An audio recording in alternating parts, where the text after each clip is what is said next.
Selamat pagi Bapak Tegar, kami dari kelompok 2 ingin mempresentasikan hasil wawancara kami dengan CV Fidensia. Dalam slide berikut dapat kita lihat bahwa sudah tertera kontak yang dapat dihubungi untuk menanyakan lebih jelas informasi ataupun mengenai perusahaan tersebut melalui email, telepon, WhatsApp, dan Instagram. Next, CV Fidensia ini didirikan oleh Bapak Santoso Utomo sejak tahun 1993, di mana CV Fidensia perusahaan yang bergerak dalam bidang packaging berupa kardus kemasan, terutama kardus besar untuk kebutuhan ekspor. Next, struktur perusahaan tersebut di mana pemilik perusahaan CV Fidensia adalah Bapak Santoso Utomo, dan yang menjadi manajer utama dalam CV Fidensia berikut merupakan Ibu Margiana, dan yang menjadi bagian manajer produksi yaitu Ibu Wiwi, dan selanjutnya ada manajer personalia yaitu Bapak Supriyadi, dan yang terakhir yaitu yang menjadi bagian manajer pemasaran adalah Saudari Angelin. Sekian penjelasan dari saya, selanjutnya akan dijelaskan oleh Diana.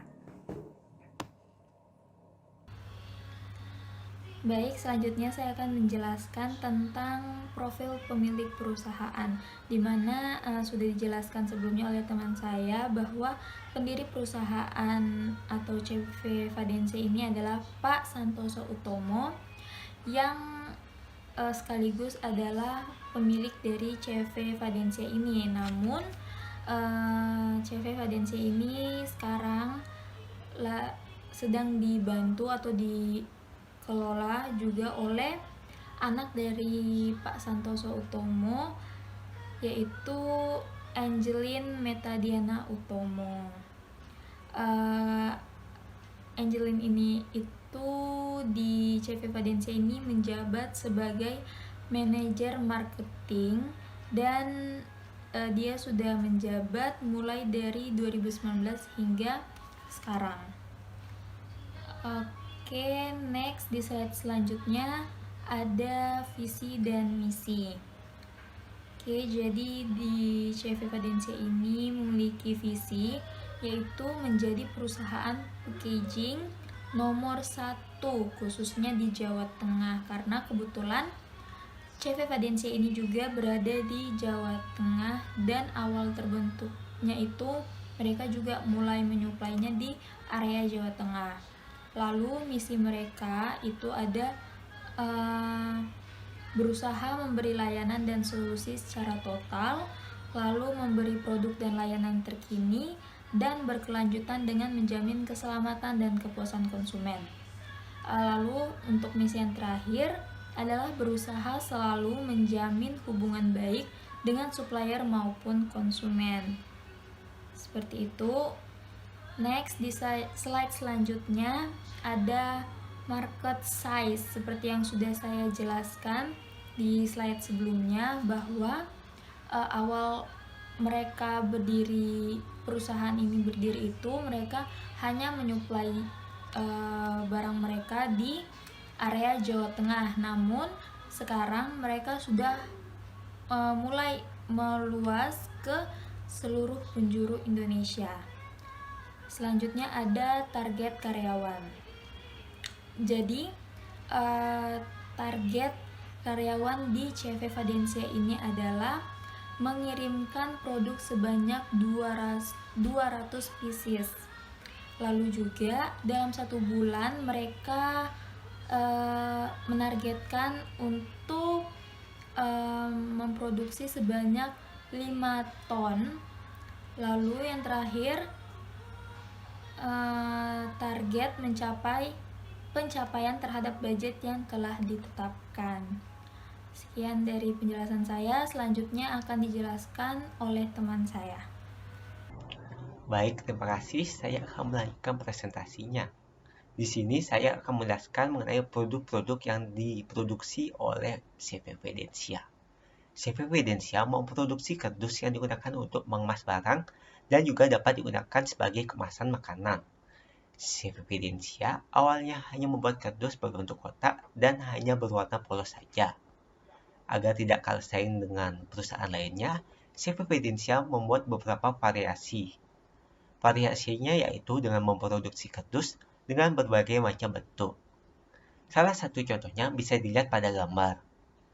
Kardus kemasan tersebut berbentuk tas yang dapat ditek-tek. Selain itu, CV ini menyediakan warna sablon yang beraneka macam warna. Kelebihan kardus yang diproduksi CV Fidensia yaitu terdiri dari 4 lapisan berbentuk gelombang, yang ketebalannya dapat disesuaikan sesuai dengan pesanan.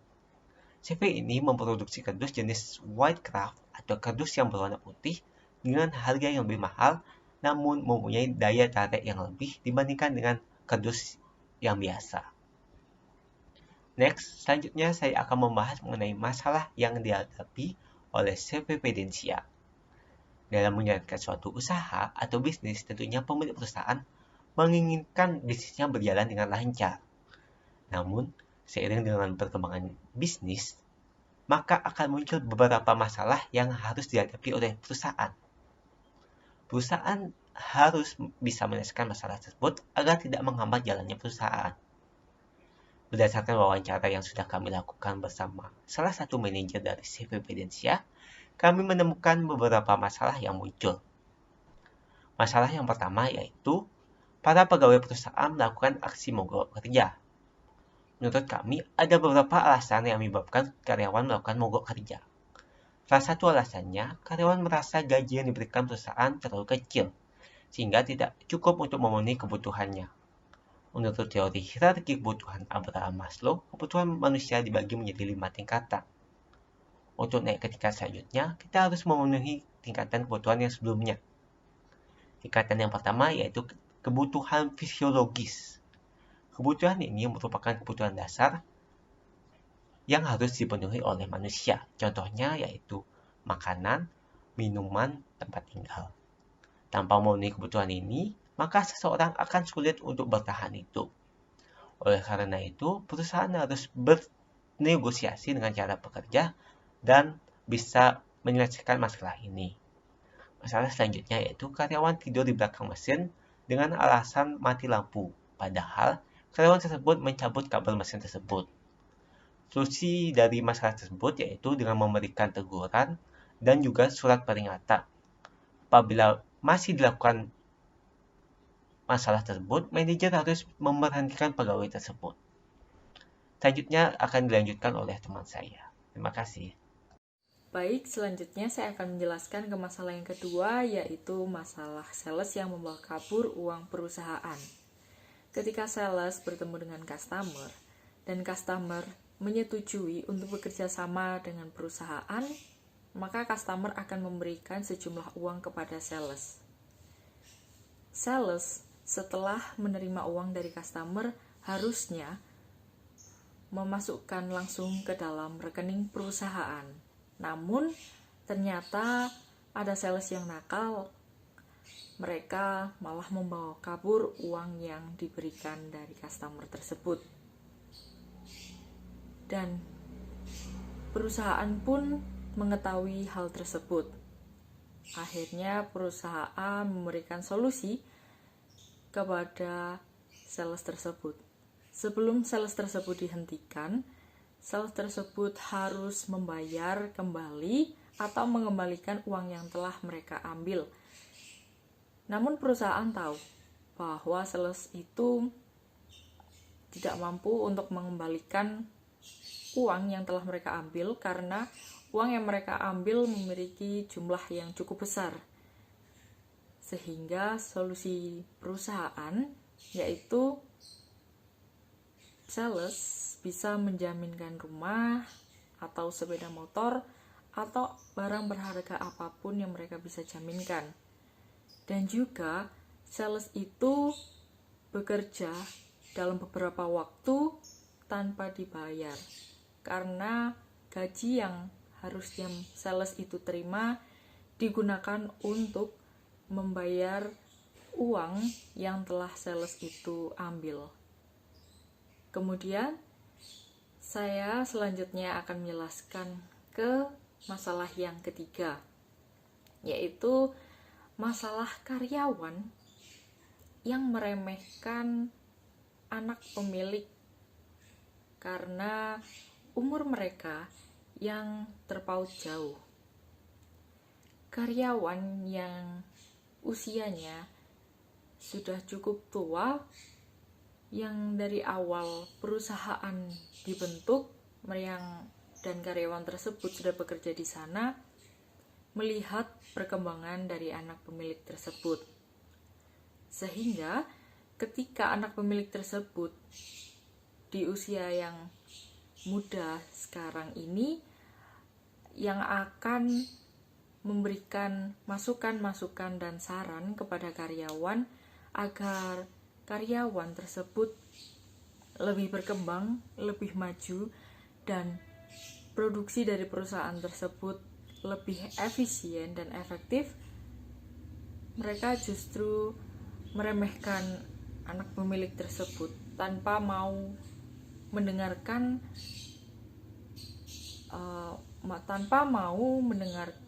omongan dari anak pemilik tersebut.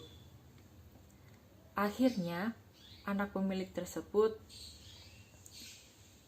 memberikan kata-kata atau memberikan saran melalui contoh agar karyawan tersebut mampu menerima dan lebih paham bahwa apapun atau hal apa yang dikatakan oleh anak pemilik itu memang ditujukan untuk mereka, ditujukan untuk perkembangan mereka, dan juga ditujukan untuk perkembangan perusahaan. Sekian penjelasan dari saya, selanjutnya akan dijelaskan oleh John. Baik, selanjutnya saya akan melanjutkan presentasi. Di sini saya akan menjelaskan masalah dan solusi. Masalah yang saya dapat dari hasil wawancara kemarin yaitu latar belakang pola pikir karyawan yang berbeda-beda. Di sini dijelaskan oleh narasumber bahwa pemikiran yang berbeda-beda antar karyawan juga mempengaruhi kerja mereka. Soalnya kerja mereka bisa terganggu jika satu karyawan tidak bersungguh-sungguh dalam bekerja, dapat mempengaruhi pekerja lain dan mempengaruhi hasil kerja mereka. Solusinya, bekerja ditunjuk dahulu dan langsung diajak ngomong dan dikasih contoh atau kasih saran atau masukan supaya tidak mempengaruhi hasil kerja mereka. Ya, yang selanjutnya pengelolaan karyawan. Pertama, di sini ada 4 masalah pengelolaan karyawan. Yang pertama, pentingnya aturan untuk menerima hak dan kewajiban setiap orang. Di sini perusahaan pasti mempunyai aturan atau wewenang dalam melakukan usaha atau pekerjaan untuk karyawan. Ya, jadi setiap peraturan dan wewenang oleh perusahaan harus diikuti atau dijalani oleh karyawan, dan juga karyawan juga mempunyai hak atau kewajiban untuk membayar perusahaan juga mempunyai kewajiban untuk setiap orangnya, karena perusahaan mempunyai kewajiban untuk membayar gaji. Selanjutnya, keefektifitasan dalam perusahaan terlihat dari hasil kerja. Ini ada pengaruhnya juga dari masalah yang tadi. Sebaiknya perusahaan memanggil orang yang bekerja ditunjuk atau diberi saran untuk tidak seenaknya dan selalu mengikuti aturan. Yang selanjutnya, yang ketiga, tidak bisa menilai hari esok untuk proses produksi.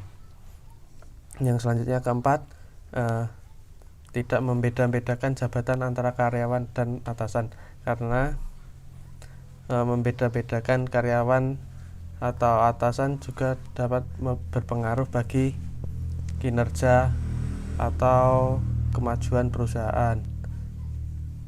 Sekian presentasi dari saya. Selanjutnya akan dilanjutkan oleh rekan saya Tika. Oke, baiklah. Terima kasih Kak Jun atas kesempatannya. Pada kali ini saya akan menjelaskan mengenai analisis dan saran dari kelompok kami.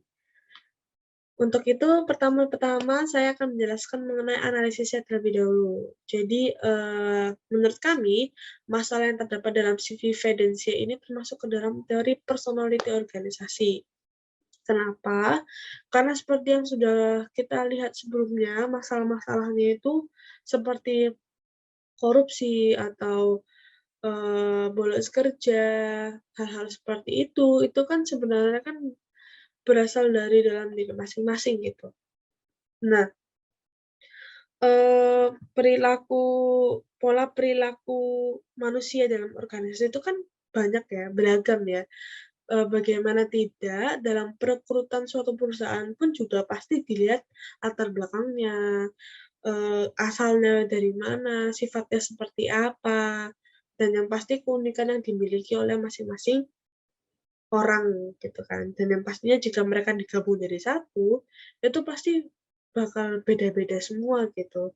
Nah, suatu hal yang berbeda-beda inilah yang menjadi dasar munculnya teori personality organisasi. Dan teori ini tuh juga membantu kami dalam melakukan analisis kali ini.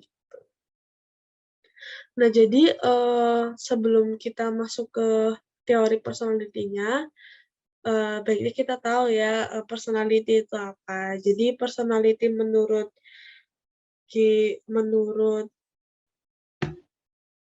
Gibson, definisi dari kepribadian adalah himpunan karakteristik dan kecenderungan yang stabil serta menentukan sifat umum dan perbedaan dalam perilaku seseorang. Nah, seperti itu, itulah pengertian dari personality. Nah, jadi untuk teori personality itu gimana? Jadi ada 3 pendekatan ya, 3 pendekatan teori kepribadian. Yang pertama pendekatan sifat, pendekatan psikodinamis, dan yang terakhir pendekatan humanis. Dan di sini saya akan mencoba menjelaskan satu-satu mengenai ketiga pendekatan ini. Jadi yang pertama itu ada teori kepribadian sifat. Jadi teori kepribadian sifat ini adalah menurut Alport dan Gibson, itu merupakan batu bata atau ibarat fondasi dari suatu bangunan, alasan, tindakan, sumber keunikan individu.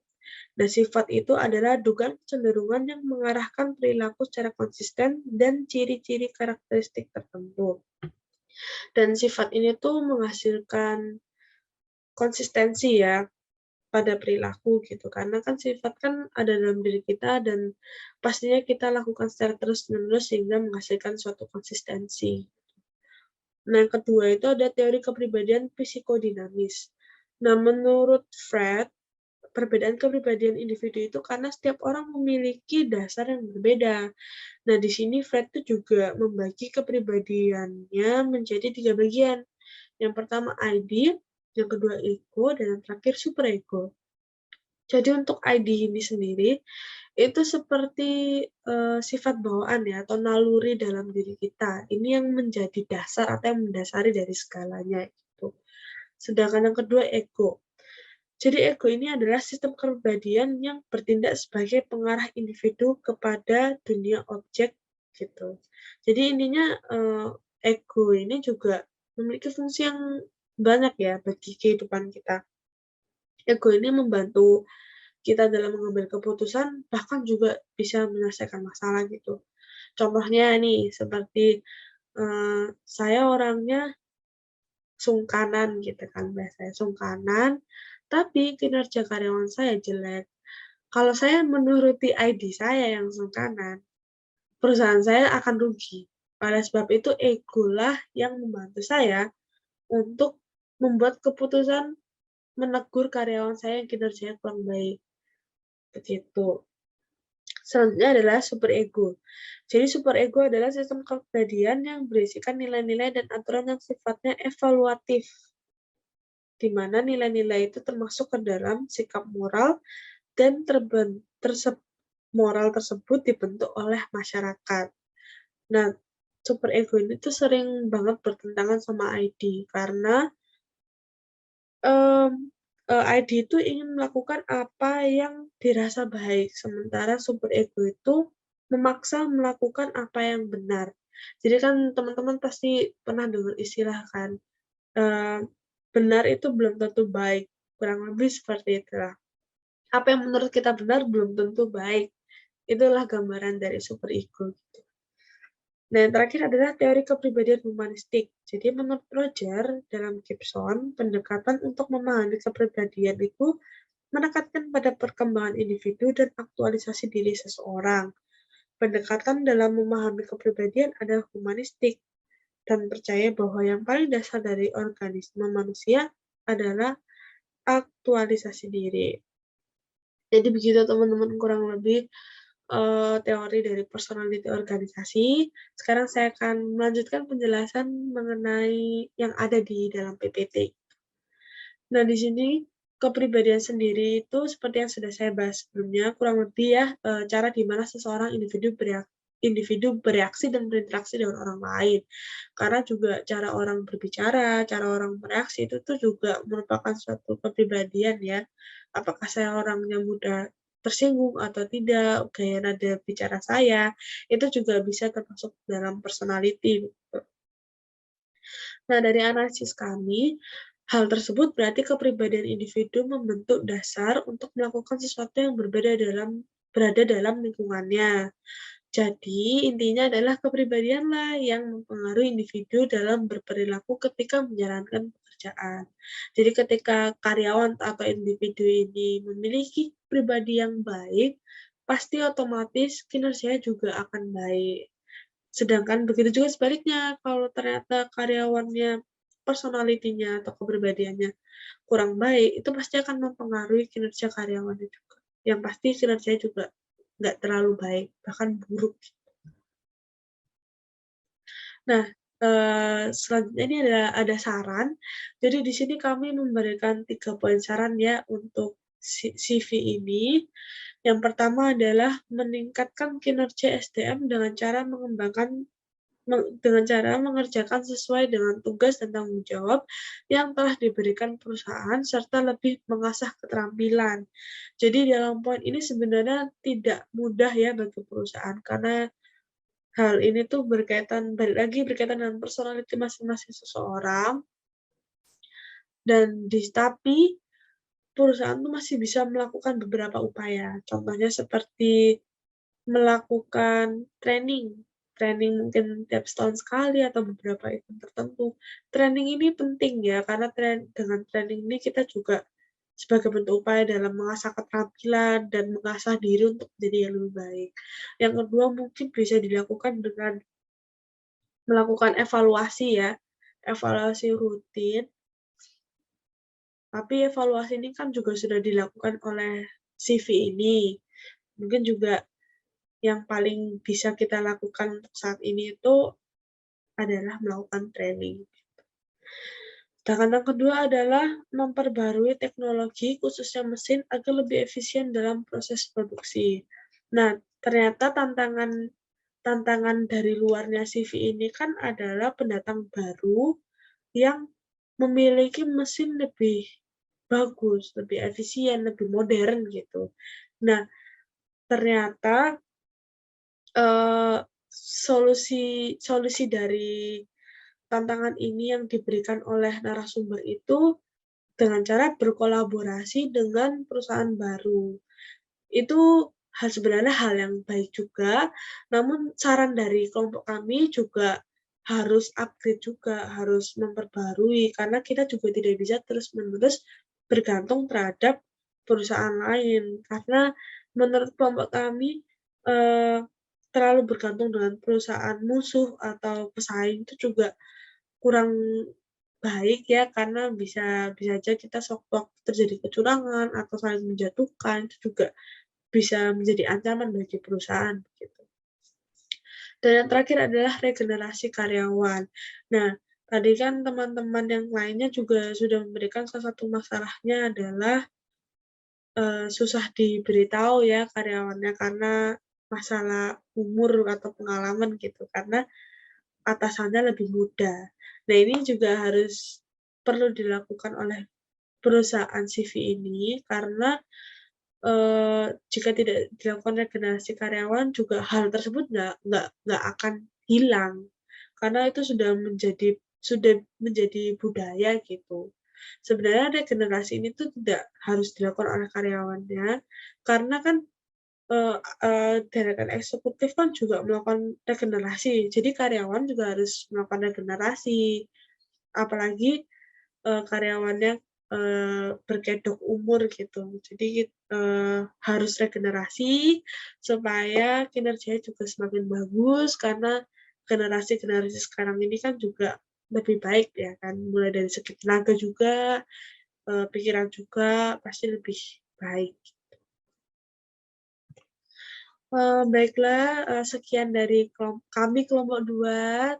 Terima kasih atas waktunya dan terima kasih atas perhatiannya. Mohon maaf jika ada kesalahan kata dalam penyampaian kami dan semoga, penjelasan dari kami dapat menjawab pertanyaan-pertanyaan dalam tugas akhir ini.